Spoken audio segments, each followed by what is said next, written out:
Ancla, agencia de noticias clandestina, para romper con el bloqueo de la información.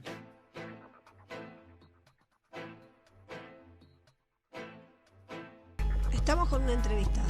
Hoy hemos hablado mucho de la identidad, de las abuelas, de las madres.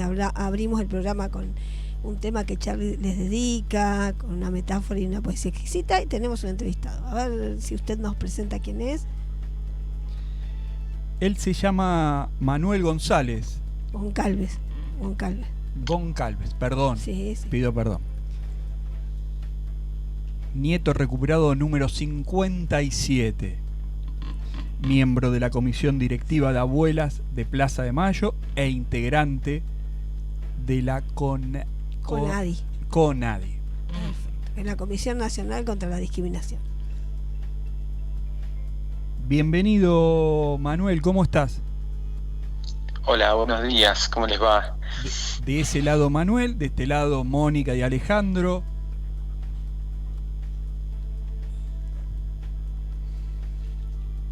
Bueno, nada, primero una pregunta que va a parecer rara, pero ¿qué es la identidad para Manu Goncalves?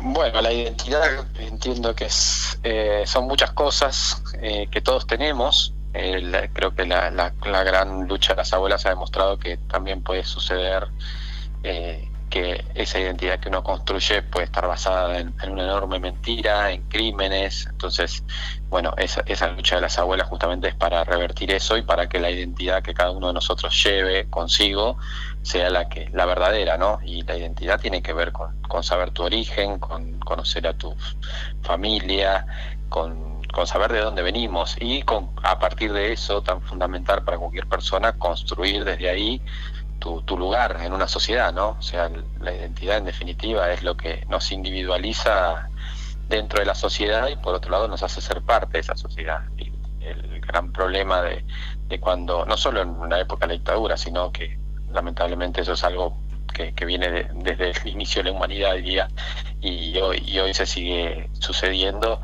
Digo, cuando los adultos toman un niño o niña como un objeto y deciden cambiarle esa descendencia, engañarlos durante toda la vida, y entonces esa identidad que construye esa persona y al volverse adulto sostiene, bueno, está basado, como decía, en mentiras, en ocultamientos, en engaños, y eso obviamente hace que esa identidad no solo no sea la real, sino que sea una identidad muy dañina para esa persona, porque en definitiva vive una vida engañada, ¿no? Manu, una pregunta que me imagino que te han hecho 1.000 millones de veces, pero nos ayuda a entender quién es Manu.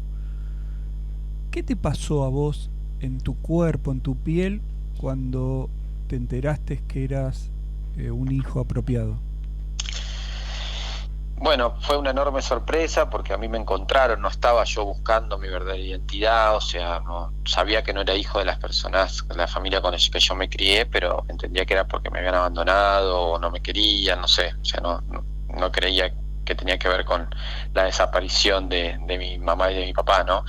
Y así que bueno, fue una enorme sorpresa. Por un lado, bueno, obviamente en el cuerpo sentí muchas cosas. Una es el dolor y la tristeza por lo que había sucedido con mi mamá y con mi papá y también por lo que había sido la dictadura y cómo había condenado a mi familia a ese dolor permanente y a buscarme a mí además durante 20 años. Así que por un lado era eso, por otro lado era una enorme alegría de poder saber quién era y de que me iba a encontrar con mi familia y que iba a empezar a construir esa verdadera identidad. Así que son sensaciones muy, muy antagónicas, pero bueno, todas tienen que ver con lo mismo, ¿no? Con una historia que es muy compleja, pero la verdad es que me pasó el tiempo y bueno, reafirmando esa verdadera identidad, todo lo que vino fue mejor para mí, o sea, fue poder encontrarme con esa historia y construir desde ahí, y bueno, y obviamente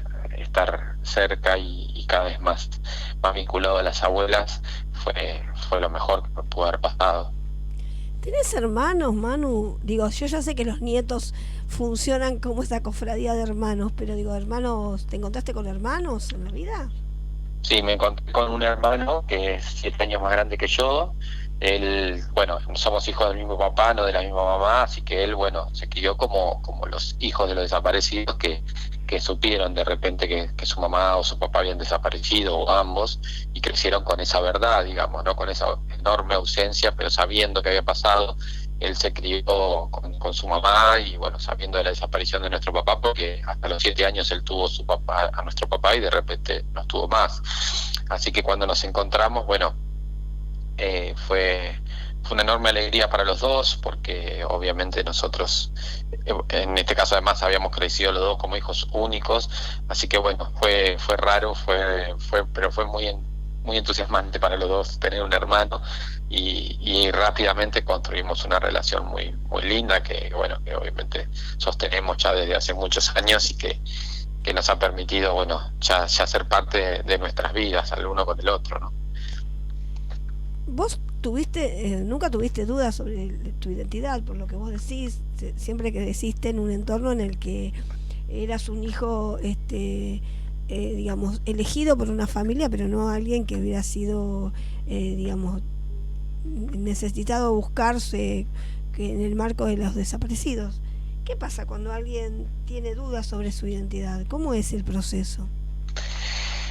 Yo lo que no tenía era, en ese momento no había tenido la necesidad de buscar, porque yo entendía que me habían abandonado o no me querían, porque yo tenía una adopción. Eso también marca cómo la dictadura fue cívico-militar, cómo la justicia en ese momento fue parte del brazo que ayudó a que exista el plan sistemático de robo de bebés, que era que no volvamos con nuestra familia, ¿no?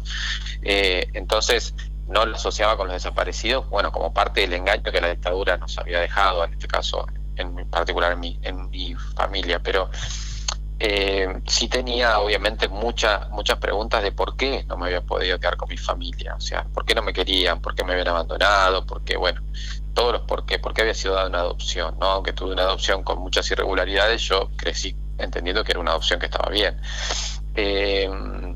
pero la duda, convivir con la duda es algo que bueno, que obviamente conozco, además de las historias de todos los otros nietos. Mi trabajo en la Comisión Nacional por el Derecho a la Identidad, la CONADI, es justamente, bueno, el de poder encontrar a cada uno de estos nietos y nietas, y ahí lo que se ve es que convivir con la duda es algo que genera un malestar y un vacío muy difícil de llevar, ¿no? Que, bueno, como todos tenemos una fortaleza que desconocemos los seres humanos, y uno puede vivir con estas cuestiones, pero lo cierto es que cuando uno puede resolver cuestiones tan intrínsecas como y tan necesarias como la de cualquier persona, de poder saber su verdadera identidad, o que su origen, bueno, todo lo que decíamos antes, ahí te das cuenta del peso que cargas cuando estás dentro de la incertidumbre. Verdaderamente necesitar tener respuestas que no te las das quienes han ocupado ese lugar de madre o padre, cuando uno entiende que quienes más te van a cuidar en la vida son una mamá y un papá, ya a partir de eso todo lo demás se hace muy difícil. Claro. Y en lo que hace al proceso de vincularse con abuelas, cómo hacerlo, digamos, en la búsqueda esta de las identidades, ¿cómo es el proceso? Bueno, eso es algo que cada uno elige cuando nos van encontrando. El que quiere está más vinculado a abuelas, el que quiere aporta desde algún otro lugar, el que no lo hace. Eso no es algo que deba ser así. Las abuelas, como ellas dicen, nos buscan para que seamos libres, y en mi caso yo elegí ir primero por una necesidad mía de estar cerca de ellas, porque bueno, era el lugar donde mejor me sentía en esos primeros tiempos de que estaba restituyendo mi verdadera identidad, y después porque bueno, yo quería hacer algo para poder ayudarlas, para poder de alguna manera devolverles lo que habían hecho por mí, que es algo que sé que no voy a lograr hacer, pero sí, bueno, por lo menos decir qué puedo hacer yo para poder ayudarles en este largo camino. Y eso me fue vinculando a ellas y a la tarea de la institución, que bueno, hoy, como decía, con mi participación en la Comisión Nacional por el Derecho a la Identidad, hace que mi trabajo esté estrechamente vinculado a la búsqueda de abuelas, y bueno, es de ese lugar que voy aportando, siempre de donde abuela lo va proponiendo, ¿no? O sea, en un momento era solo ir a saludarlas, después era, bueno, de una productora donde yo trabajaba, tratar de ayudarlas con la difusión de los spots, y después ya, bueno, a medida que pasaron los años ya fui tomando también responsabilidades institucionales propuestas por las abuelas, y hoy también puedo combinar que mi trabajo esté vinculado a la institución, así que para mí es algo que tiene que ver con la restitución de mi identidad. Si yo no hubiese sabido quién soy o quién era cuál era mi verdadera identidad, probablemente no estaría en los lugares donde estoy, ¿no? Ayer las abuelas cumplieron 44 años como institución y nos invitaron a todas y todos a participar de esta acción de Florecen Identidades. ¿Nos contás un poco cómo son las campañas de difusión que tienen abuelas? Bueno, creo que es una característica de abuelas que obviamente fundaron las abuelas, la de pensar estrategias comunicacionales, ¿no? O sea, ellas en plena dictadura, junto con las madres, entendieron que había que tratar de salir de la Argentina con el mensaje para poder contar lo que estaba pasando, y después de ahí, a partir de la vuelta a la democracia, siempre buscaron estar en algún lugar donde podían decir lo que había pasado y qué estaban haciendo esas abuelas. Así que han trabajado mucho sobre el derecho a la identidad, han hecho docencia en la sociedad, para que se entienda algo que en un momento, en los primeros años, era cuestionado, ¿no? Que la búsqueda de los niños, que los niños tenían que quedar, que se tenían que quedar con las familias que los habían criado, y las abuelas trabajaron mucho sobre eso, y bueno, eso se ve hoy como justamente como en días de ayer, o cuando hay una restitución, como la gran parte de la sociedad se alegra, entiende y acompaña eso, y a partir de ahí, bueno, pensando en a quiénes les tenían que hablar, y cuando ya sabían que sus nietos o nietas eran adolescentes, iban a los recitales de rock, después empezaron a tener vínculo con el teatro, con la música, con el fútbol, como hicimos hace poco con Boca y River, antes con la selección. Es la idea de poder llegar con el mensaje desde distintos lugares, ¿no? Y si no son directamente las abuelas, que sean, bueno, tu referente de la música, o tu ídolo futbolístico, o los artistas que siempre se involucran en esto, quienes nos ayuden a que ese mensaje llegue. Así que ayer tuvo que ver con, bueno, en el marco del aniversario, y haciendo una continuidad con lo que hicimos el 24 de marzo, cuando no se podía convocar a las marchas que generalmente suceden, salvo en estos tiempos de pandemia, para el Día de la Memoria en distintos lugares de la Argentina. Bueno, ahí pensamos en una campaña que plantamos memoria, que era, bueno, que cada uno desde su lugar, en un barrio, en una esquina, en su club, en su casa, planten algo que también es una manera de mirar al futuro, ¿no? De cuidar el planeta y haciendo memoria. Entonces, el plantamos memoria el 24 de marzo. Para este aniversario de abuelas lo continuamos con esta acción de Florece Identidad, que permitía que muchas veces, y hemos recibido muchísimas referencias de cómo eso se ha trabajado en los colegios, en distintos lugares donde, bueno, se ha pensado en esas flores como el símbolo de la lucha de las abuelas, y el deseo de que florezcan identidades, que en definitiva es que encontremos a más nietos y nietas, ¿no?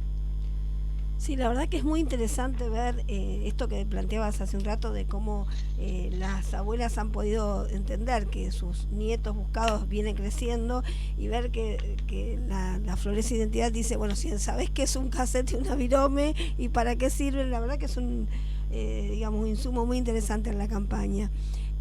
¿Hay alguna red, algún lugar donde alguien puede o bajarse el videíto o acercarse a la campaña por alguna búsqueda?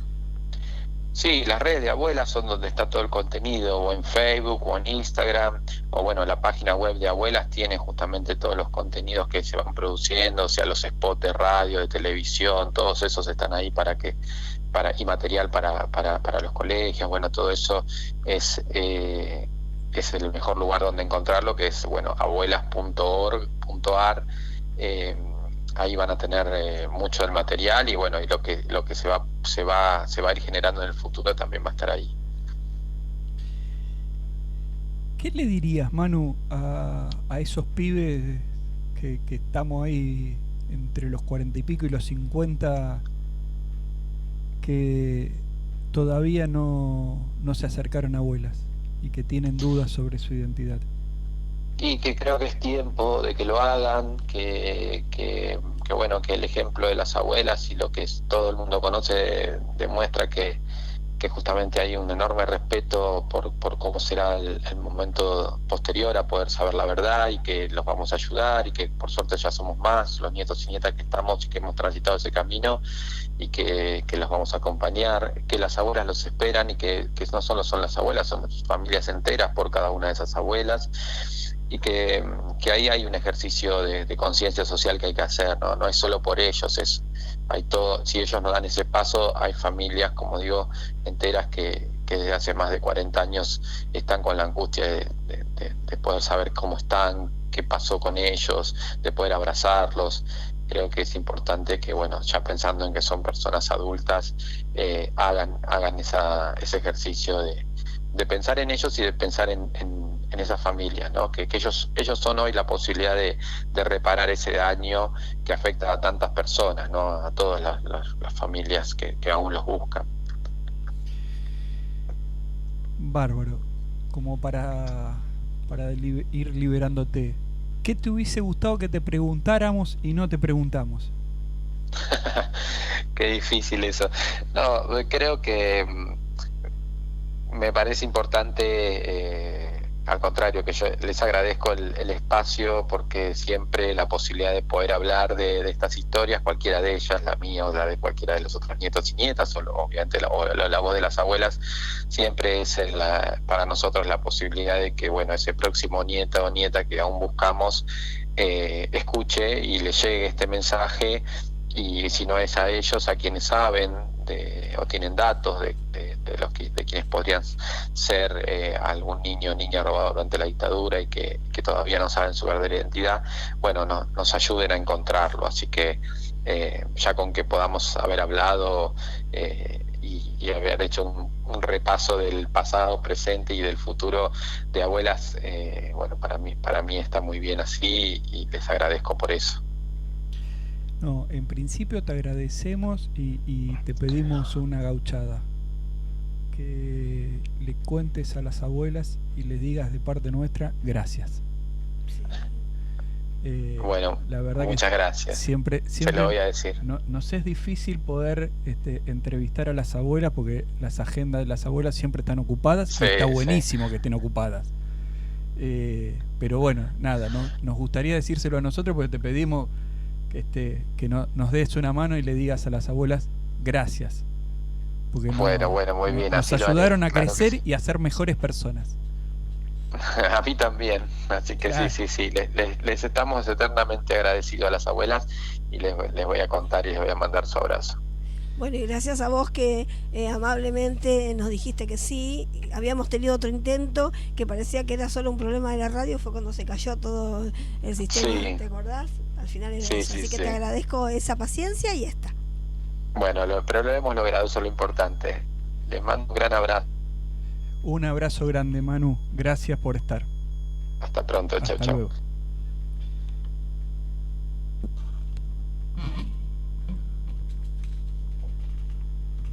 Hoy es 23 de octubre. Sí. Ayer fue el Día de la Identidad, 22 de octubre, Día Nacional de la Identidad, así se dice. Día Nacional de la Identidad. Ayer fue el cumpleaños número 91 de Estela Carlotto, y hoy estuvimos entrevistando a Manu Goncables, el nieto restituido, número 57. Nada, disculpen los furcios, pero mucha emoción, mucho respeto. Ancla, agencia de noticias clandestina, para romper con el bloqueo de la información.